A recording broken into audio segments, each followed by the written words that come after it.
comment prendre le contrôle de son esprit pour arriver à se transformer physiquement, si c'est ce que vous voulez, à transformer sa vie aussi, à s'épanouir dans sa vie. Comment arriver à faire que notre esprit devienne notre allié et arrête de nous saboter au quotidien.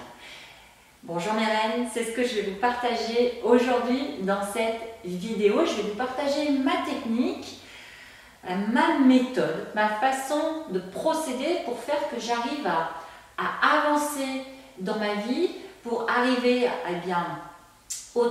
aussi bien à m'entretenir physiquement, mais aussi à me créer une vie dans laquelle je me sens épanouie, dans laquelle je me sens bien et voilà, où c'est ok, où je suis bien dans mes baskets et où cela me convient parfaitement.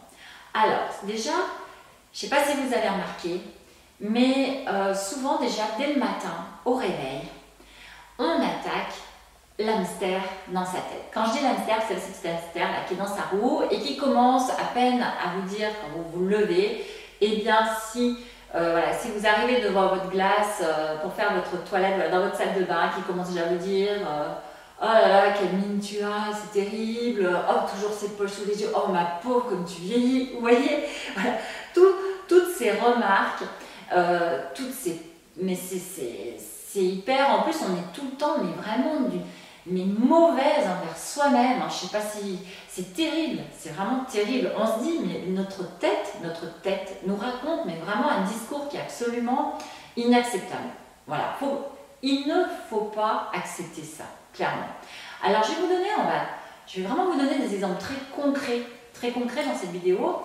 Comment justement arriver à stopper ça, arriver à stopper ce discours interne, le discours là, qui nous sabote, et je vais vous donner vraiment des exemples concrets qui me sont personnellement arrivés ou qui sont arrivés. Par exemple, je vais commencer par celui d'une de mes clientes. Comme ça va être vraiment très parlant pour vous, pour que vraiment vous voyez là où je veux vous conduire, la réflexion, là où je veux vous amener en fait, dans ma réflexion avec cette vidéo. J'ai une de mes clientes, coucou Corinne, j'espère que tu m'en voudras pas de prendre cet exemple, mais je sais que non.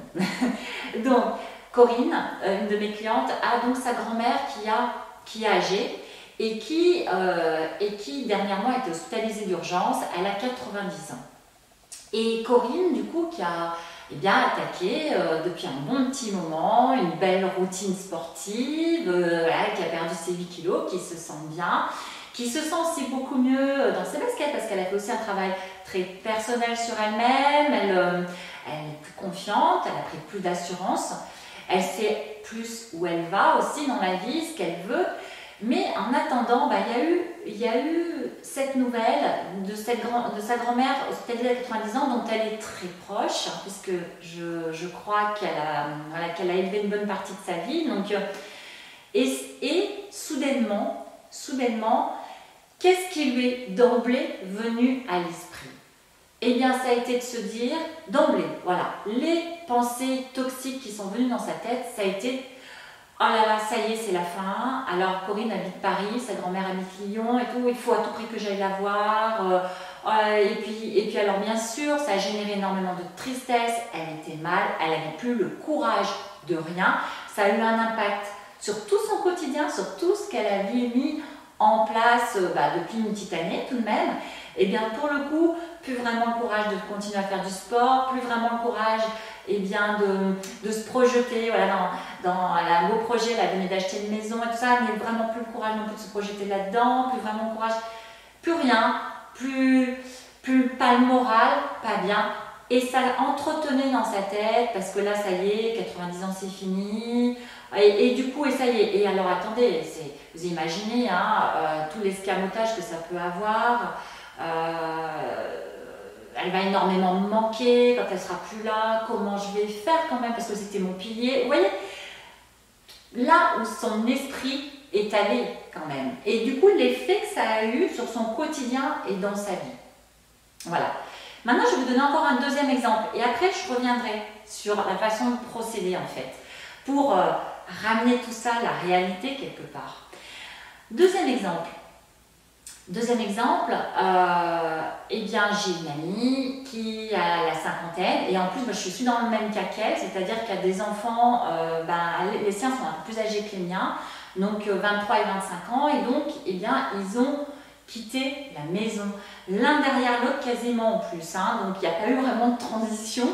Elle les a vus un peu partir tout seuls, voilà, d'un coup d'un seul, et donc pour le coup, qu'est-ce qui s'est passé? Et alors ce qu'il faut savoir, c'est que cette personne est une grande sportive. Elle a l'habitude, mais vraiment, de faire énormément de sport, voilà, de prendre, on va dire, soin d'elle et de sa santé, voilà, physiquement, et en même temps de sa santé, c'est important pour elle, mais il n'empêche que c'est pour ça que prendre soin de soi physiquement, ça compte, mais prendre soin de soi dans son esprit, c'est la priorité. Parce que si vous ne faites pas ça, tout peut rapidement basculer. Donc, tout ça pour dire que mon amie, eh bien, du coup, le départ de ses enfants, eh bien, a été pour elle un vrai tsunami parce qu'elle s'est, en fait, voilà, son esprit a commencé à dire, mais qu'est-ce que tu vas faire? Elle était entièrement tournée vers eux. Elle a passé sa vie à consacrer énormément de temps pour ses enfants qui ont une énorme place dans sa vie. Ce que je peux complètement comprendre. Et du coup, elle a senti un très gros vide à se dire, mais en gros, qu'est-ce que je vais devenir? Et qu'est-ce que je vais faire? Et ça a commencé à tourner à nouveau dans sa tête. Oh là là, je vais pas bien, il me manque, ça va pas, et voilà. Alors, maintenant j'en viens à ma méthode. Personnellement, le départ des enfants, mon fils a 23 ans, je suis un petit peu en train de le vivre. En douceur, il le fait, mais bon, c'est en train de se passer. Mais j'ai vécu, et là je vais vous donner mon exemple personnel, j'ai vécu par exemple, en allant à l'émission Ça commence aujourd'hui, sachez une chose, si vous avez vu l'émission, si vous ne l'avez pas encore vue, je vous invite à aller la voir, hein, c'est sur la chaîne YouTube de Ça commence aujourd'hui, sachez une chose, c'est que dans le TGV, une heure avant qu'on arrive, eh bien j'ai eu un SMS de mon fils qui m'avertissait qu'il partait aux urgences. Vous imaginez pas, personnellement, ce qui compte le plus dans ma vie, c'est ma famille. Ça a une importance, voilà, numéro 1. Ça passe avant tout le reste. Donc du coup, quand on est une maman comme moi et qu'on reçoit ce genre de message, on était à 1 heure de Paris avant d'arriver et là pour le coup, avec mon mari, on n'était vraiment pas bien du tout. On arrive à la gare et on attendait d'avoir des nouvelles de notre fils parce que voilà, elle nous disait, je vais aux urgences, ça va pas, j'ai mal au ventre. Et alors là, en train de se dire, qu'est-ce qu'on fait? On reste là, on est dans la gare, on y va, l'émission, on n'y va pas, on regarde les trains pour faire demi-tour, qu'est-ce qui se passe? Et là, d'emblée, voilà, et là j'en viens à partager ma méthode, là je vous ai donné des exemples de vie qui peuvent, on est tous concernés, voilà, qui peuvent parler plus à certaines que d'autres, mais en attendant c'est pour vous expliquer ce qui se passe. Forcément, eh bien, votre esprit va venir vous dire, moi en tout cas c'est ce qui s'est passé pour mon propre exemple, mon esprit est venu me dire, oh là là, tu te rends compte, le ventre, mon Dieu, c'est grave, il va être opéré, on ne sait pas combien de temps, en plus je ne suis pas près de lui, et s'il se passe quelque chose de grave, une opération, c'est une anesthésie, c'est quand même pas rien, et gna. Hop, stop. Donc, dans la gare, j'ai commencé à sentir tout ça qui montait. Émotionnellement, bien sûr, vous commencez à sentir que ça commence un peu à vous dépasser. Et alors là, l'esprit, si pour peu que voilà, les émotions commencent un petit peu à monter d'emblée, alors là, il vous fait un déroulé catastrophique. Mais alors, il vous dresse un tapis rouge de catastrophes qui s'enchaînent les unes derrière les autres. Et c'est le moment où, à ce moment-là, moi je le fais taire, mon cerveau. Comment je m'y prends? C'est tout bête. C'est vraiment tout bête. J'appelle ça, mais je prends du recul. Mais comment je fais pour prendre du recul? Parce que du coup, c'est parti, ça monte en puissance. Je prends du recul, je le fais taire en me disant et en me concentrant là-dessus. Sabotage.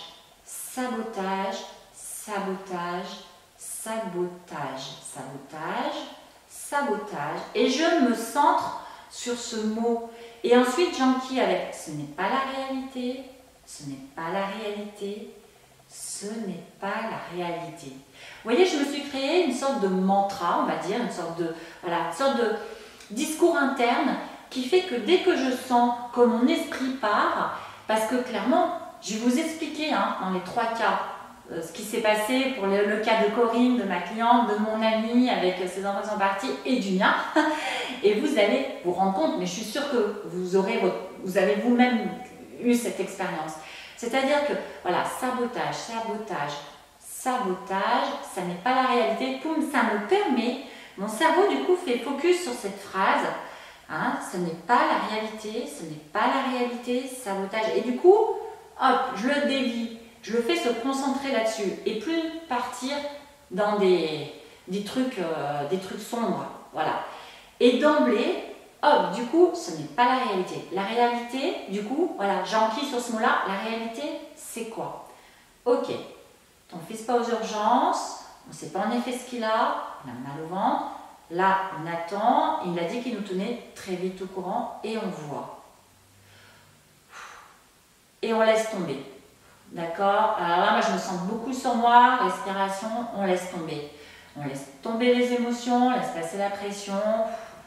Et du coup, d'emblée, j'ai reçu un autre SMS où mon fils m'a dit, eh bien, ça y est, donc, je vous assure, ça a été très chaud, hein, vraiment, mais n'empêche que, donc, il m'envoie un SMS en me disant, diagnostic, appendicite et peut-être péritonite, mais pas de souci, c'est bon, ça va beaucoup mieux, ils ont soulagé ma douleur, je suis à la clinique, j'ai plus mal, je suis gérée, tout va bien, d'ailleurs vous pouvez appeler le chirurgien pour avoir des nouvelles et tout ça, voilà. Et là, ok, diagnostic de posé, il a plus mal, tout va bien, ok, on appelle le chirurgien, on l'a au téléphone, qui nous dit, vous inquiétez pas, il va bien, il a plus mal, c'est ok, c'est géré, et donc on va l'opérer dès demain, c'est rien du tout comme opération, ça se fait sous cellio, voilà, rien de bien, demain matin, donc on lui fait quand même un scanner pour vérifier, il y en a, vous pouvez nous appeler dès 8 heures pour avoir encore des nouvelles, bon, bien entendu, nous n'avons pas beaucoup dormi de la nuit, c'est clair, bien sûr, mais vous imaginez pas là où ma tête m'avait emmenée. Mon amie Corinne, ma cliente Corinne, sachez que sa grand-mère de 90 ans est sortie de l'hôpital et qu'elle pète la forme, d'accord?